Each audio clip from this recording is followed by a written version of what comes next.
এর আগের ভিডিওতে আমরা জিআইএসে কি ধরনের ডাটা ইউজ হয় সেই ডাটাগুলো দেখেছি। এক ধরনের ডাটার নাম ভেক্টর ডাটা, আরেক ধরনের ডাটা রাস্টার ডাটা।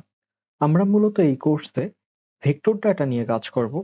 তাই ভেক্টর ডাটাগুলো নরমালি কোন কোন ওয়েবসাইট থেকে আমরা ডাউনলোড করতে পারি, কোন কোন ওয়েবসাইট থেকে ডাউনলোড করে আমরা ইউজ করব, সেই রকম কিছু ওয়েবসাইট আমরা এই ভিডিওতে দেখব। এই ওয়েবসাইটগুলো ছাড়াও অনেক ওয়েবসাইট রয়েছে। আপনারা গুগলে গিয়ে জিআইএস ভেক্টর ডাটা বা জিআইএস ডাটা লিখে সার্চ দিলেই আপনারা সেই ওয়েবসাইটগুলো পেয়ে যাবেন। কিন্তু আমরা এখানে মূলত এই তিনটি ওয়েবসাইট নিয়ে কাজ করব এবং এখান থেকে ডাটা ডাউনলোড করে পরবর্তীতে কাজ করব। আচ্ছা, প্রথম ওয়েবসাইটে আমরা চলে যাই। প্রথম ওয়েবসাইটের নাম হলো ওপেনস্ট্রিটম্যাপ।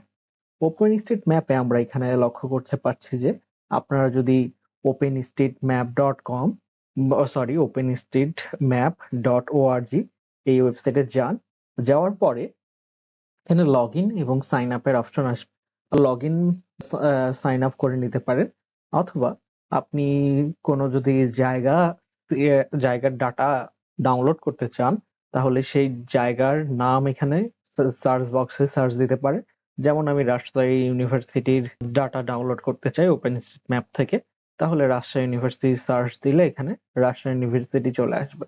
আর তারপরে জায়গাটা আসার পরে আপনারা এইভাবে জুম আউট জুম ইন করে নিতে পারেন।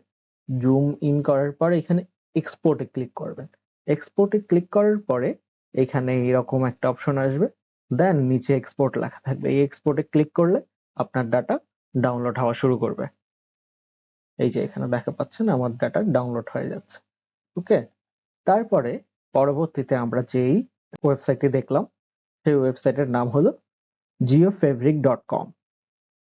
এখানে যদি আমরা জিওফেব্রিক্সে লক্ষ্য করি বা জিওফেব্রিক ওয়েবসাইটে যাই, দেন এখানে বিভিন্ন রকম রিজিয়ন পাবেন। সেই রিজিয়নগুলোকে এইরকম ভাগ করে দেওয়া আছে।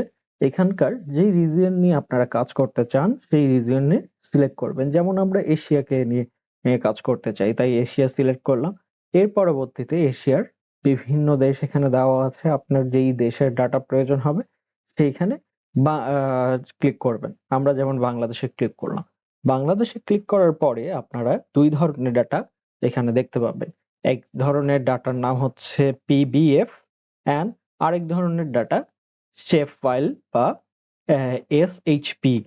ওকে, আপনারা এই দুই ধরনের মধ্যে যে কোনো এক ধরনের আপনার যে রকম প্রয়োজন ডাটা, সেই ডাটা ডাউনলোড করতে পারবেন। আমরা মূলত এই কোর্সে শেপ ফাইল নিয়ে কাজ করব, তাই আমরা শেপ ফাইলটা ডাউনলোড করব।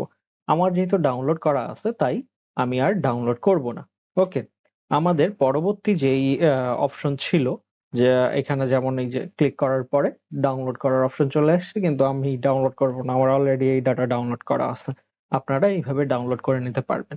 পরবর্তী যেই আমাদের ওয়েবসাইট রয়েছে সেই ওয়েবসাইটটির নাম হচ্ছে এগ্রিকালচার রিসার্চ কাউন্সিল বা